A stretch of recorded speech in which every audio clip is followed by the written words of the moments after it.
I was listening to the CEO of Rivian the other day giving a lecture about electric cars. Yep. It's actually in a podcast. It wasn't a lecture. But what he was talking about... I heard words. They were spoken. Yeah.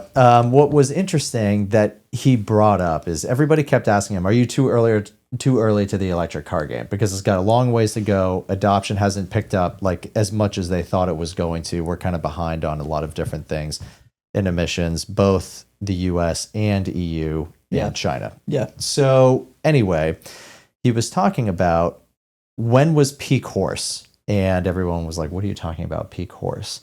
And he was like, when were people buying and using horses the most? And they were like, I don't know, the 1800s. And he was like, no, 1920.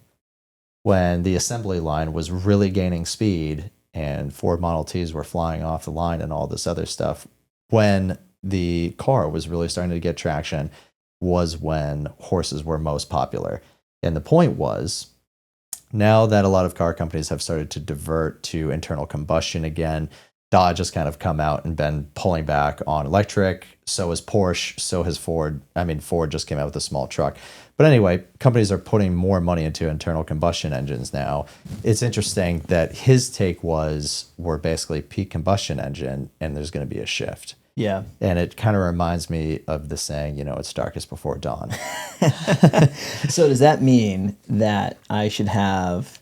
So here, I think here's what really gets in the way of like the electrification of America when it comes to our roads, right? Mm-hmm. It's how quick these cars can recharge. People are they love convenience. That's the whole point. That's why cars are just convenience, mm-hmm. right? So to go to a charging station and like say, well, I got to find a charging station near an errand I need to run or lunch or something. If these cars can get to the point where they can give you at least like up to, from 20 to 80% in 5 minutes. Yeah. Or there's a barrier. I don't know what the barrier is. I don't know either. But at some point you hit a barrier where like once you get past that threshold, it's acceptable. Mm-hmm. And then I think, honestly, I drive an EV. I think EVs are more fun to drive most of the time. EVs are better cars. They're safer. They're more efficient. They're more practical because you get way more storage out of them. They have better technology than internal combustion cars, but the adoption isn't there. And I think another reason why the adoption isn't there is because they're more expensive currently. Yeah. And we talked about this briefly, but there's many, many cars that are sub $50,000 in terms of price, but there's very limited electric cars that are available.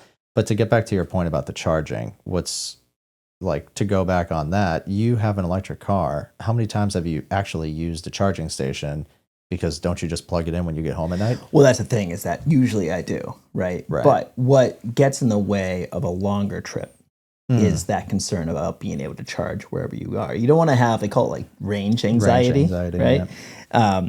I used to charge, for when we first got the car, we had, I think it was a year, maybe 2 years. I think it was maybe just a year of free charging with Electrify America. So I'm like all about that. I'm like, I'm going to go charge for free. This is great. But the charging stations were horrible. They never worked. There would be like a 15 to 25 minute delay while you're like resetting the station and calling somebody to reset the station and then trying to get it to charge, etc. So I never ended up doing it. It was too much of a pain. It was the opposite of convenience. Yeah. Well, I mean, if you go back, really, when was it when electric cars started to become an actual thing? Maybe 2014, 2015, Tesla started to gain more and more traction and started to become bigger. But then most car companies didn't come out with a legit electric car until probably like 2018, 2019. BMW had the i3, which had like an 80-mile range. Yeah. And now they're starting to become bigger, but we're in such early stages. I mean, if we're talking 1920s, we're basically in like 1928.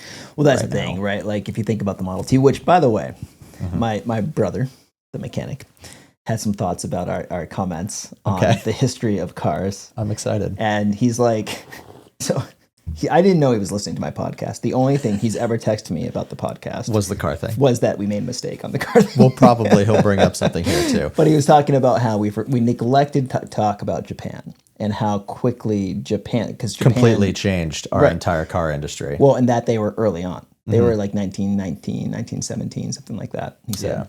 So we just had an omission. And he would also say that electric vehicles are not safer.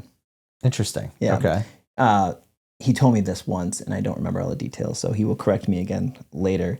But essentially, how you get into an electric vehicle in a wreck is more limited because you can get electrocuted more easily, I guess. You know what? Maybe we should ask him. He can be a future guest. Yeah, there you go. We'll talk cars with him. He will tell me about... My family's very judgmental today. I walked downstairs, and I'm wearing a lot of black today. And Michaela's like, oh, it looks like you're going to a funeral. And then she looked at me. She's like, black, black, black, black. I'm like, oh, man. And so Jeff's like, well, I'm going to go. Why don't we get a little pop of color? And Michaela's like, ugh. Did they make you change your outfit? No, I'm like, I'll do a little pocket square. And she's like, you're not Terry Crews. Like, what?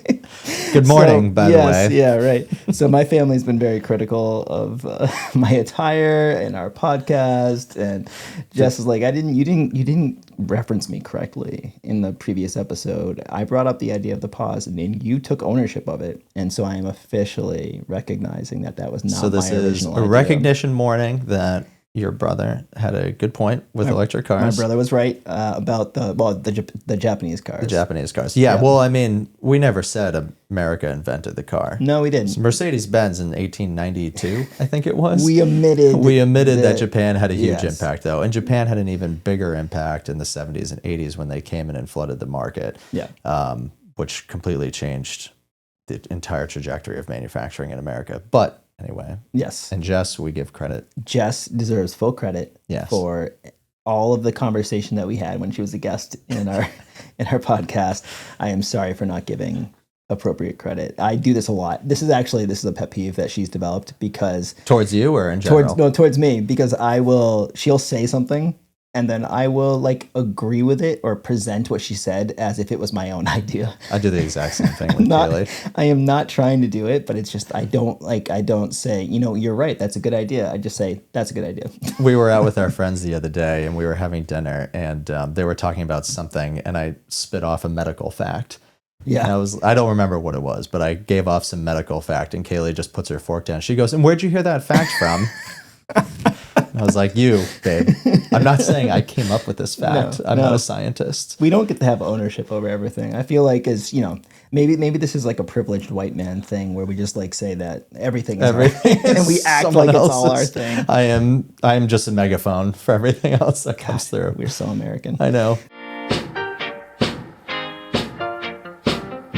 Welcome to the Compound Growth Podcast with Colin and Wheeler, where we talk all things growth, from financial growth to career growth, personal development to societal progress. We explore how each layer builds on the next, compounding over time to shape who we become. Each week, we break down complex ideas and emerging trends into clear, actionable insights. Because growth isn't just about numbers, it's about understanding the world and our place in it. The information in this material is for general information only, and is not intended to provide specific advice or recommendations for any individual. Investment advice offered through Integrated Partners, doing business as Ko-Fi Advisors LLC, a registered investment advisor. Integrated Partners does not provide legal, tax, mortgage, advice, or services. Please consult your legal tax advisor regarding your specific situation. Past performance is no guarantee of future results. All investing involves risk, including loss of principal. No strategy assures success or protects against loss. The economic forecasts set forth in this material may not develop as predicted, and there can be no guarantee that the strategies promoted will be successful.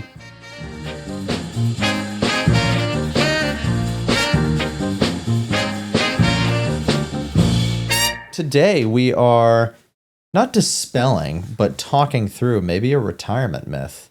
Yeah, so I feel like here's what we're doing. Mm-hmm. We're questioning things. We're being curious, and we want to start to, if there's all of these little financial rule guidelines or black and white, play by these rules, paint by numbers, approach to finance, maybe some of these things are not holistically 100% always accurate. And today we are talking about maxing out retirement accounts. Yes, not just maxing out. But just contributing to in general. And should you contribute to your retirement accounts. I feel horrible just saying it. No, I know. You feel dirty. bad. You feel like I just like kicked a rabbit or something, you know, like something bad. Cute little bunny rabbit. Exactly. With that being said, though, I think what would be great to do today is to talk through why you should and why you shouldn't, and going through these myths and trying to eliminate some blanket statements. Totally agree. Why don't we lay out the foundation of this? Why don't we explain why it makes sense to contribute to a 401k or an IRA, something like that? I feel like you have like a list of reasons. So you go first. Okay. I'll color in. Sounds good.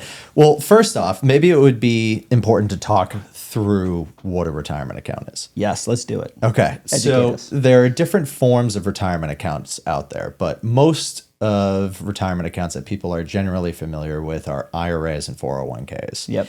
Now, there's different flavors of them, like SEP IRAs or 403bs or a nonprofit version of a 401k. But the idea is you put money into an IRA or a 401k, you get a tax deduction, and you get tax-free growth.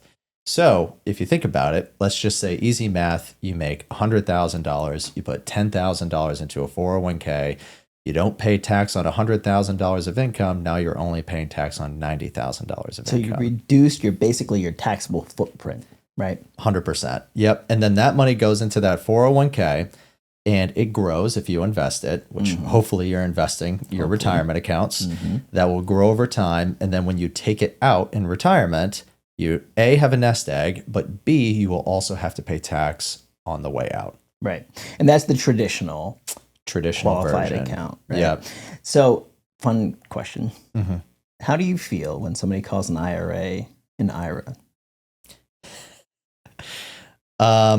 Well, I feel as if that's an IRA isn't a word; it's an abbreviation. It's an abbreviation, but there's no little dots in between the letters. There are no dots in between the letters. What an IRA stands for is an individual retirement account. Yes. So we should probably flesh that out. We should flesh that out right now. It is not an IRA. It is an IRA because it is an abbreviation for individual retirement account, and a 401k is a workplace retirement plan that is offered by your company or provider. Yes. And with 401ks, you often get a match.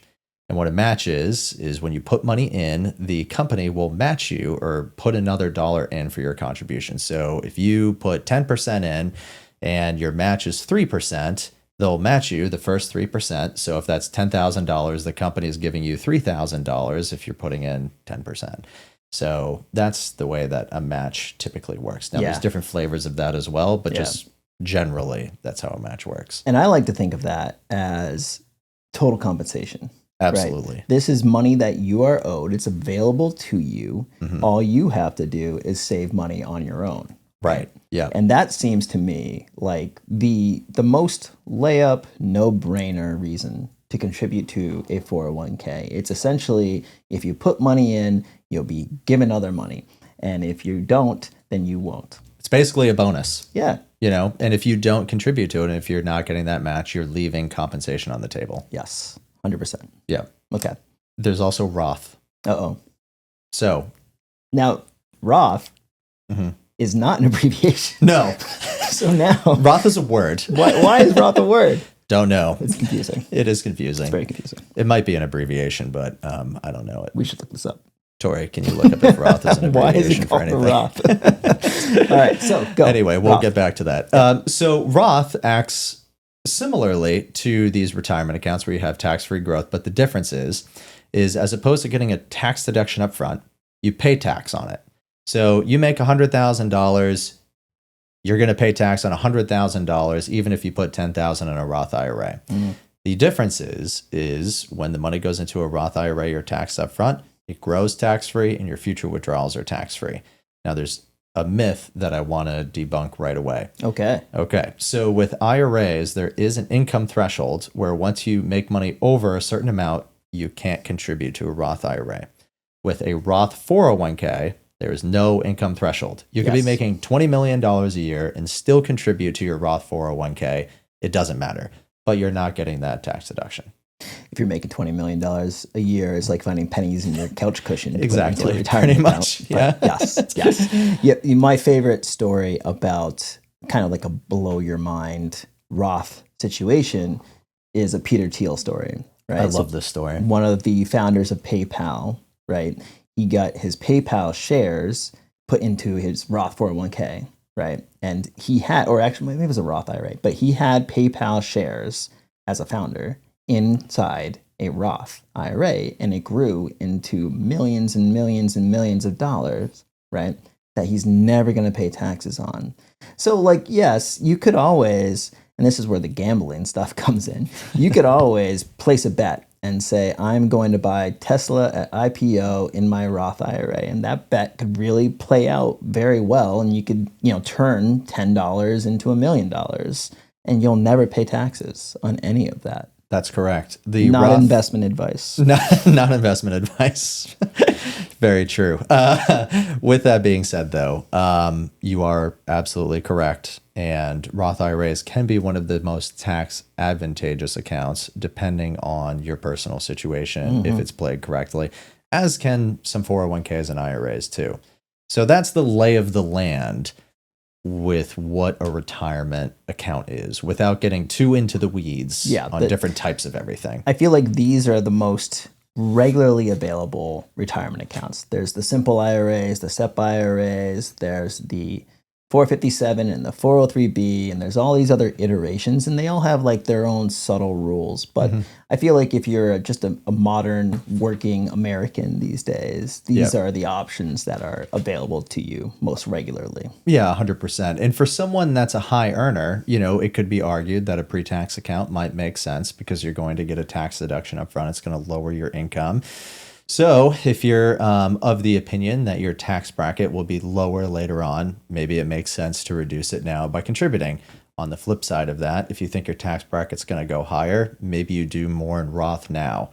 And there are ways to plan around it, but there are some negatives to it as well. Yeah. So here's my first challenge. Should you worry about what your tax bracket's going to be in the future versus it is now? Should that even be a consideration? I don't think so, because we talk about this, and I don't think taxes should wag the tail of your decisions, because A, it's unpredictable. B, historically speaking, taxes have come down a pretty dramatic amount over the last however many years. But if you can't predict something, it's really difficult to base a decision off of that, especially when you're going off of statistical data. I think actually the best way to ensure that your taxes are lower later on is to contribute to a Roth. Yeah, right? Definitely. Because then you don't pay taxes you don't have income tax on your retirement distributions, right, later down the road. So one of the biggest things that we run into when we're doing financial planning is we have all of these, let's call it boomers or people who are approaching retirement. They've been taught to save into their 401k as much as possible. It's always a good idea. Always max it out. They don't have pensions available to them, right? A lot of them.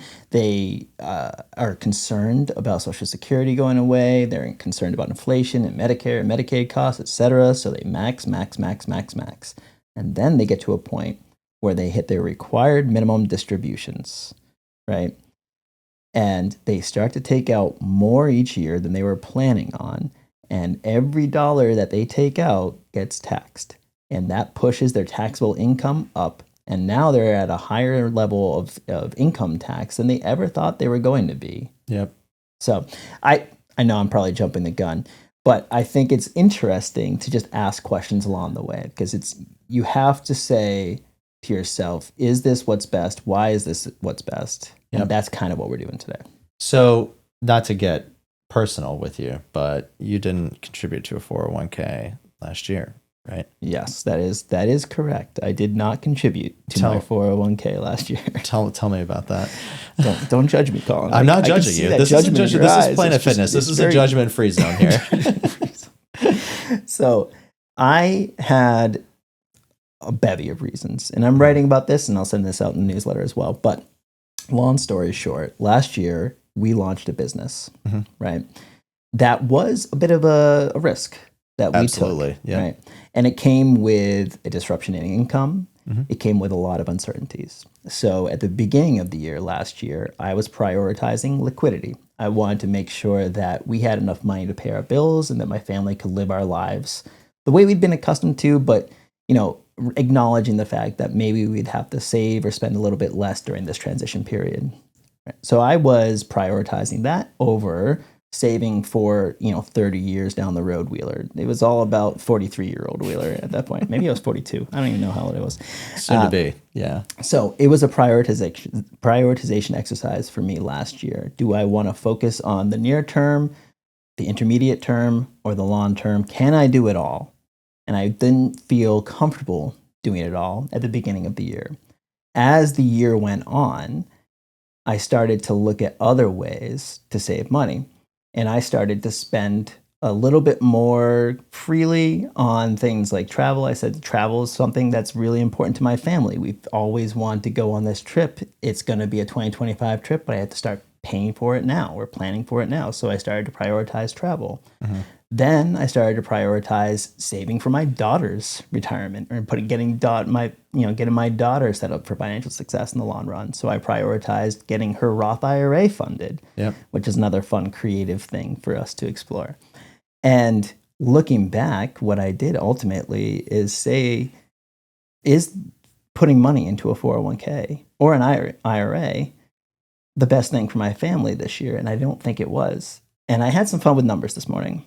And I'm going to paint a little illustration here that defends my thinking, but why else would I do it? Right. So 401k saving versus saving into a taxable account, non-qualified brokerage account. Okay. All right, here's the scenario. Key assumptions. Annual saving, $20,000 a year for 30 years. Fun with numbers, not what I did last year, just had to have a scenario. Generalized. Here, right? Annualized return.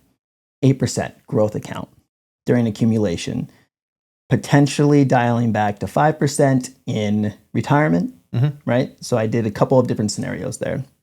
But let's assume it's either 8% all the way across or 8% and then 5%. Dividend yield on that portfolio, 2%. Qualified dividends, so it's taxed at 15% if it is in the non-qualified account. Yep. Obviously, you're not paying any taxes on that in a retirement account. And just to preface, what does non-qualified mean? So non-qualified is a taxable account. Yeah. Yeah. It doesn't qualify for special tax treatment like an IRA or something. It's better when you explain things than when I explain things.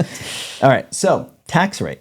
I assumed a high income tax. So I said 32% is the pre-retirement tax rate, and I did 24%. And this is all federal, right? So ordinary income tax is 24% in retirement. Yeah. Then, of course, I assumed 15% for capital gains. Right? Contributions, taxable, funded with post-tax dollars, right? So I paid taxes on that $20,000 that went into the non-qualified account versus I didn't pay taxes on the $20,000 going into the 401k, right? Withdrawals. 4% annually during a 30-year retirement period. Okay. Right. The sustainable withdrawal rate if you go on to go to the black and white finance rules. And then estate. I factored in estate. Okay. So you did take into account your IRD tax and all that. I took into account my death. Yeah. I worked for 30 years and then I died 30 years after that. And that's it. Sounds good. So the 401k would be taxed to my heirs at 24%. And then, of course, the non-qualified account would have a step up. Yep. Okay, so that's the scenario. If you look through those two paths, let's say you go path A, 401k. So $20,000 a year for 30 years, 8% annualized return. You start at retirement with $2.45 million in that 401k, right? Assuming that you continue a growth mindset there, you have $7.24 million in that account when you pass. And that's because I'm only doing a 4% distribution. Yep. Right? And 8% on growth. It's going to grow. Right. At the end of retirement, if you did the 5%, if you said, okay, I'm retired now, I'm not going to take as much risk, I'm going to try to target a 5% annualized return, then it's a $3.11 million estate. So a difference of $4 million. Yeah, which is a big deal. It's a big deal. All right. Now, taxable. Start of retirement, $2.31 million. So I have less money in my non-qualified account at the start of my retirement than I do in my 401k. Okay. And that is because of a tax drag on that dividend income. So talk me through what a tax drag is. So essentially what's happening there is, let's say that I threw all of that money that I put into the non-qualified account and I threw it into the S&P 500 index fund. Yep. Right. I'd never sold all along the way, but I did receive dividends from the companies that I was investing in through that income or that index fund. Yeah. So every year you get a tax form that says you made a certain amount of income on this. Just like if you have a interest on your savings account. Right. Right. Interest, dividends, you pay tax along the way. Sure. Right. So that's why I had a little bit less in that account at the end. Makes sense. Okay. At the end of retirement, I have $6.28 million in that account, the non-qualified taxable account. So it didn't grow by as much. So just to reiterate again, so the first scenario where you put it all in your 401k, you had around 7.2 million, Yes. right? And then if you were to split it between non-retirement and retirement, you have about $1 million less. Yes, I would say, yeah, you're hitting the end of my road here, end of retirement. Call it 95. Yep. Yep. Let's call it 95. Yeah. Sure. And then I die with $1 million left. Okay. Okay. So in that scenario, $7.24 million of my 401k goes to my family in the amount of $5.5 million. So you have significant tax. Significant tax because they're taxed at their income tax rate. Yep. Right. So they would receive this account. They wouldn't pay the taxes on it right away. But as they took the money out over 10 years, as is the rule right now, then they're really netting about $2 million, maybe $1.75 million less. Right. If I end with less in my non-qualified account, $6.28 million in my non-qualified account, my heirs, my beneficiaries, receive $6.28 million. The legit full amount. The step up gets them to it, so they don't pay taxes on that. Right. Because if you inherit something that's not in a traditional IRA 401k, you don't have to pay tax. Yeah. Versus you do with a regular retirement account. So that's kind of like the whole picture there. And again, that's saying essentially, I'm thinking about me and my journey, and then I'm also thinking about what happens after at the end of my journey. The other thing to factor in is the average annual after-tax retirement income, right? Because I'm starting with more in my 401k in this scenario, but I'm paying taxes on it as it comes out. Right. Right. And because you have to take money out. Yes. At some point in your life. Now, we could say it's 74, but it'll probably be different by the time you get to that phase. But whatever. And either way, I'm living off of it. Correct. Right? So I need to take out, so this portfolio is providing about $97,000 in income after tax. So that's my net to my wallet, right? At the end of the day. The taxable portfolio is giving me $104,000. So I'm getting $7,000 more a year. I'm paying 15% capital gains rate taxes on that. I'm paying 24% income tax on the retirement. What's interesting about this, and I really like this concept because we have this happen all the time with clients where we'll have retirees come in and they'll have these fantastic, portfolios that's all pre-tax. Yeah. And there's a very, very small sleeve of non-retirement stuff. Yeah.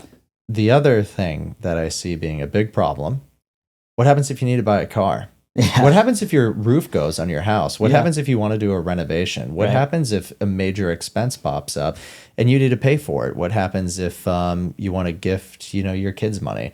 Every single time a dollar comes out of that, you're going to lose money right off the top to the IRS. Yep. And there's no way around that because you can't get deductions to lower your, I'll say income from that because that's ordinary income. Yeah, I had a client once. She had accounts with me, and she had accounts with another advisor, and they were all retirement accounts. Right? Okay. So they were all in IRAs. She wanted to buy a house, and she wanted to take $400,000 out to buy a house. Her advisor said, "Okay, we can do that," and I said, "Wait, what?" Because you need $400,000, you're going to take that all in one lump sum from your IRA. You're going to need like $700,000 from your IRA to pay for this $400,000 house that you want. Welcome to the top tax bracket. Yeah. So, and that's, the very top, but and this was a few years back, but the point is thinking things through, she realized that purchasing the house wasn't worth paying $300,000 in taxes, in income tax that year. And if you put everything into a restrictive account, then you have to deal with those restrictions down the line. Yeah, we always say, when you die, your money can go to one of three places. It can go to your beneficiaries, it can go to charities, and it can go to the IRS. Yeah. And our goal is to maximize the first two destinations and minimize the third. Right. So what I'm finding in this scenario that I'm painting here is the best way to get money to my family once I kick the bucket is, or out of these two options, is the non-qualified portfolio, right?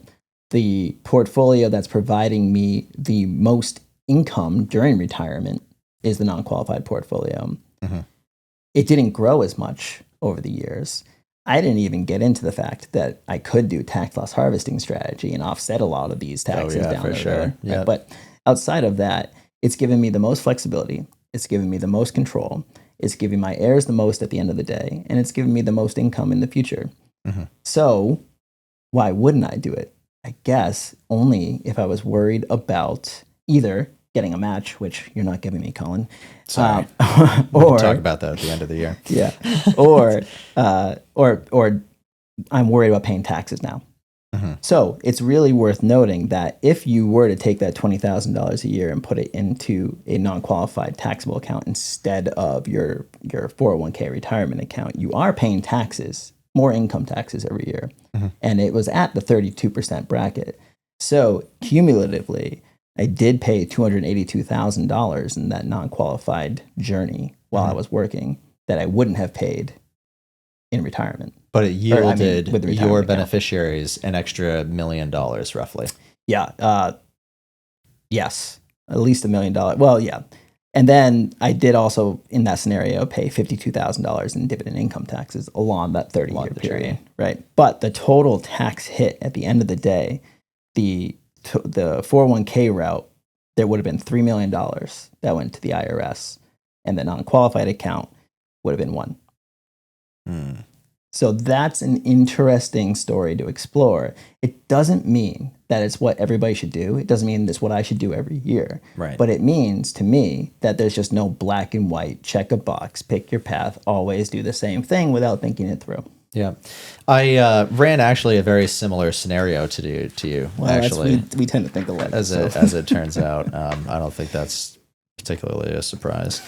But with that being said, the concept of a tax bomb is something that I find a topic that isn't discussed very often.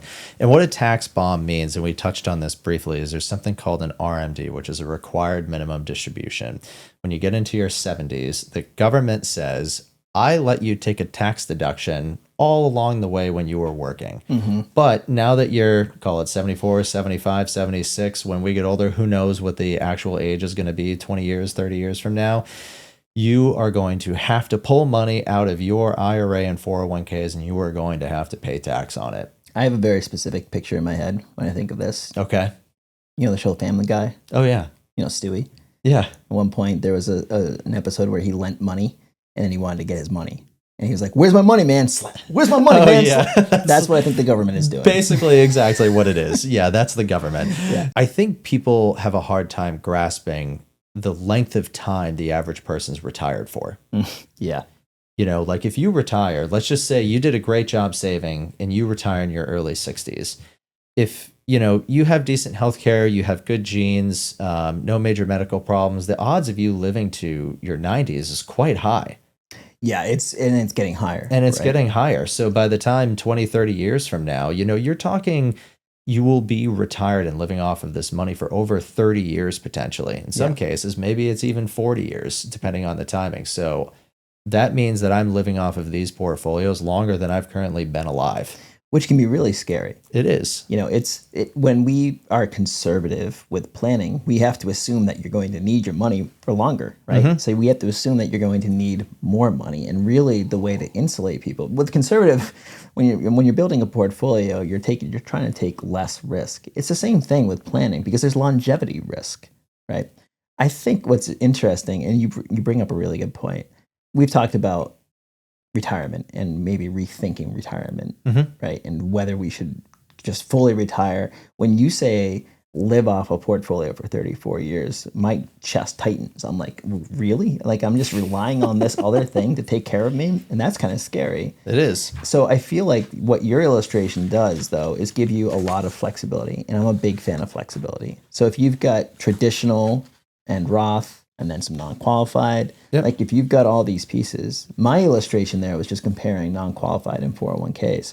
If it was a Roth 401k, it's complete even better. game changer. Yeah. Yeah, personally, for me, I'll say in my situation, I'm a big fan of paying more taxes up front and having to defer it later, because odds are, if you're a believer in compound growth, name of the podcast, plug, your money will be larger if you invest it properly later down the line.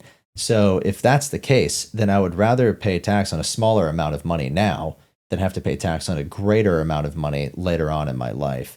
I would rather personally eat it. It's a personal preference, but there are a lot of reasons to argue that Roth makes a lot of sense as well. Now, you can't get an exorbitant amount of money in there. There are certainly ways to do it with backdoor conversions and stuff like that, sure, which is too big of an illustration, I think, to talk through verbally. With that being said, though, I love the idea of having liquid money in brokerage accounts, having money in the Roth, and having money in the pre-tax.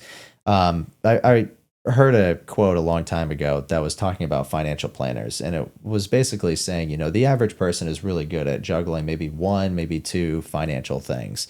I think where we probably do a pretty good job and help out clients the most is painting a picture and juggling multiple different tax avenues for clients to max out, because you don't just want to have one strategy. You have to be holistic, as you were saying. Yeah, I totally agree with that. And I think it comes down to just having options. Having, there's the bottom line here, and this is something that, as you grow, right, as you learn to think about things counterintuitively and just differently, and question what you've been told, you realize that the more flexibility you have, the better off you're going to be. And it's really hard to be flexible when you're existing inside inflexible rules, right? I think when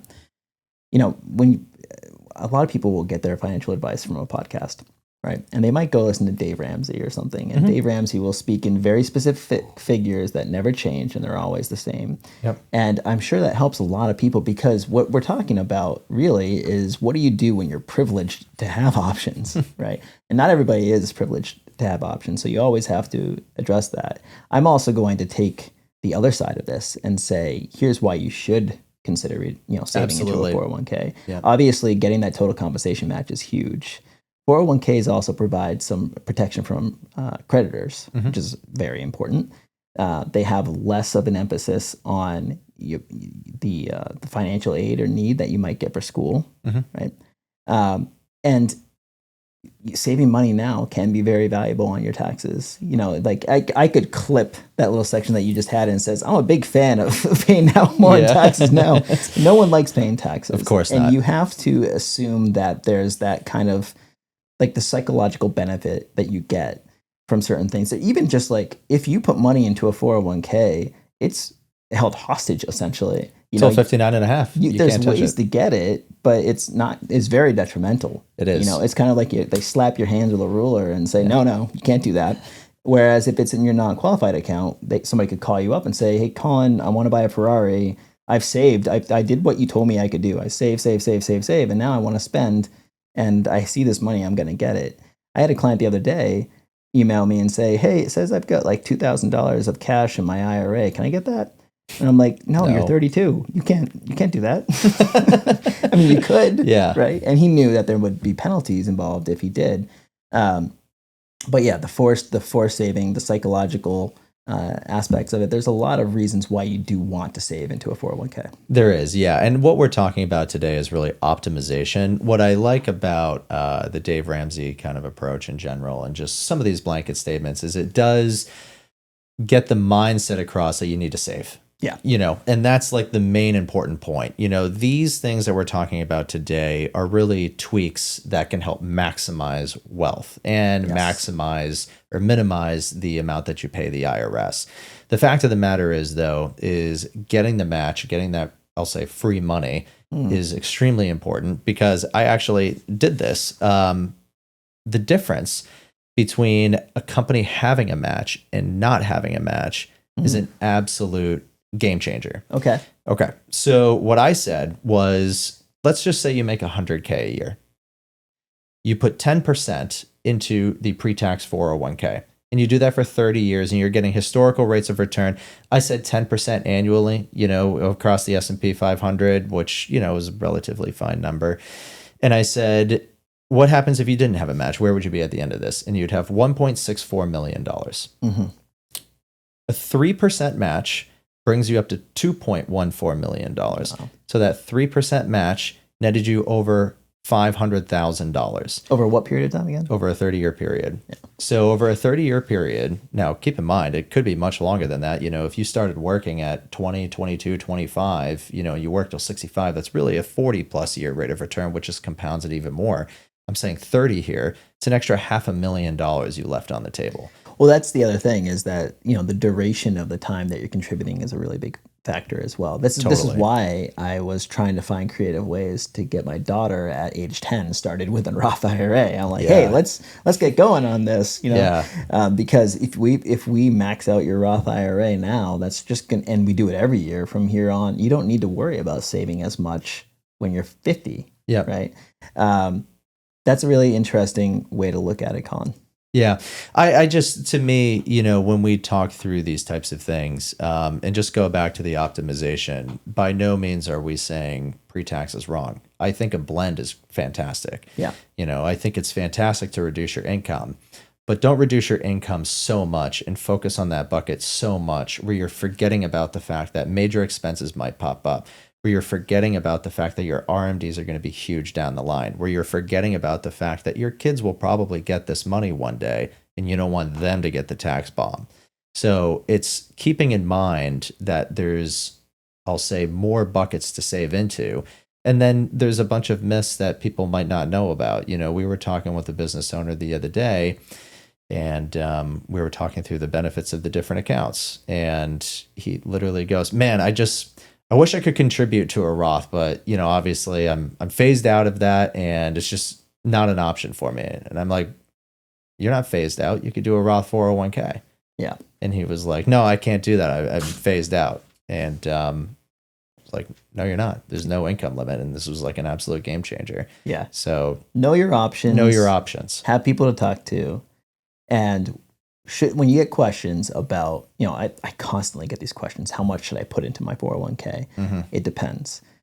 Should I max it out? Maybe. Depends. It depends. Let's figure out what else you're trying to solve for. Is your emergency reserve all set? Are you saved for a college education? Do you have any big expenses coming up? Yep. Are you prioritizing the future more than the now? And to what extent are you doing that? Yeah. I mean, a perfect example of this too is if a client wants to retire early. Say you want to retire in your mid-50s. Well, you can't have all your money in retirement accounts because you can't touch them really till 59 and a half. Now, you can touch them, but there's a 10% penalty, and you shouldn't pay that penalty. Yeah. So it's a blending act, and that's what's really important, is to keep in mind that, there's different advantages to different accounts. It's not that one is better than the other. It's you should have a holistic approach to this and think things through. Well said. You sound very intelligent. Tori, what does Roth mean? Oh, it's named after a politician. Yeah, this is like a Trump account. Yeah. It's just a name. Interesting. I did not know that. Was his name, did he walk around with all four letters Mr. Roth capitalized? That's his last name. It's Roth. Oh, that'd be pretty cool to have a tax-advantaged account. I wonder how many of our listeners already knew that, and they're like, these idiots. Yeah, I don't know. Well, when you become a financial advisor, they don't necessarily talk to you about the history of the account naming. Yeah. Quick PSA before we go. Mm-hmm. I've been thinking a lot about stress lately because I've been feeling a lot of stress lately. And, I was talking to my daughter last night. She's using Duolingo to learn Spanish because she's going to a new school. In this new school, she's going to 6th grade. That's normally a time where people start Spanish, but in this school, they've started in 5th grade. So she's trying to catch up, right? And she reached a point last night where she was beyond her screen time limits, and she was late in the night, and she's like, I forgot to do my Duolingo. I'm going to lose my streak. All my friends are going to see that I lost my streak. And I said to her, I'm like, you can't worry about these types of stresses. There are so many stressful things in life. Worrying about what other people think about this Duolingo streak that you didn't even know existed 2 months ago because we never heard of, well, you'd heard of Duolingo, but you weren't doing it. I feel like we find these unnecessary stressors to put on ourselves. And I'm in a place right now where I have a lot of stressors that I think are very necessary. They're unfortunate. I can't take them out of my life, and I'm looking for ways to reduce some of the stress in my life. And I just would encourage people to pause every once in a while and take stock of what's stressing them out, where it's stressing them out, because I'm in physical pain from these emotional and psychological stressors. And so I think it's really, stress is such a detriment to your life. It's killer. Right. It can do so much that you're so unaware of, and it can come out of nowhere and hit you in a way that you had no idea, you couldn't see coming. So just take care of yourselves, I guess. Yeah. I think that's great to put that message in. And with that being said, I had a ton of stress last year between the marriage and the wedding and the business and the dog and all kinds of stuff too. And I had never, this sounds bad, but I had never really had like a visceral reaction before in my life to stress. This was like the first time like where I couldn't sleep at night and stuff like that happened. What helped me get out of it was, and this may not apply to everybody, but meditation on what's going really well. Yeah. And I found that when I focused on the things in my life that were going really well, it brought more good stuff into my life. And when I sat around and was freaking out about the wedding and the bills and the dog and the business and the this and the that, it just put me in a bad spot. Yeah. And it may not work for everybody, but that's what helped me get through it. I think it's reframing. It's a reframing exercise. I think that's really important. And I'm going to credit Jessica again and go back to the power of the pause, which I know she got from another person who really she respects and is influenced by. But we'll give her credit, though. We'll give Jessica gets all the credit. But taking stock and pausing and acknowledging both the load that you carry and, or maybe in some cases, the many loads that we carry, and also the accomplishments that you have. You need to do both, and both are good for your well-being, because if you acknowledge the load, then you can say, man, I'm really doing a lot. I'm taking on a lot right now. Maybe I should take a break from this or that. Maybe I should stop pushing so hard. Is this what's best for me, etc.? And if you acknowledge your accomplishments, like, man, Colin and I just launched a business, and it's up and running, and it went better than we thought it was going to.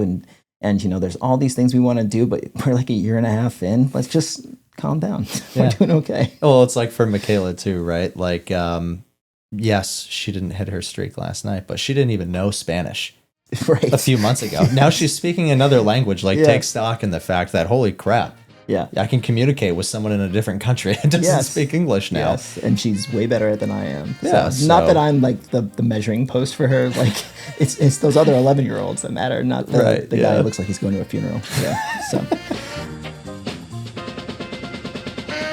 Thanks for tuning in to episode 17 of the Compound Growth Podcast. Today, we walked through some real-life examples of contributing to retirement accounts, and I shared a bit about my own decision-making process around not contributing to my 401k last year. We'd love to hear what you thought of this episode and whether these real-life scenarios help make the retirement planning conversations clearer for you. If you enjoyed it, please share the podcast with a friend, leave us a review, or reach out to let us know what topics you'd like us to cover next. Until next time, thanks for listening, and here's to making smart, intentional decisions for your financial future.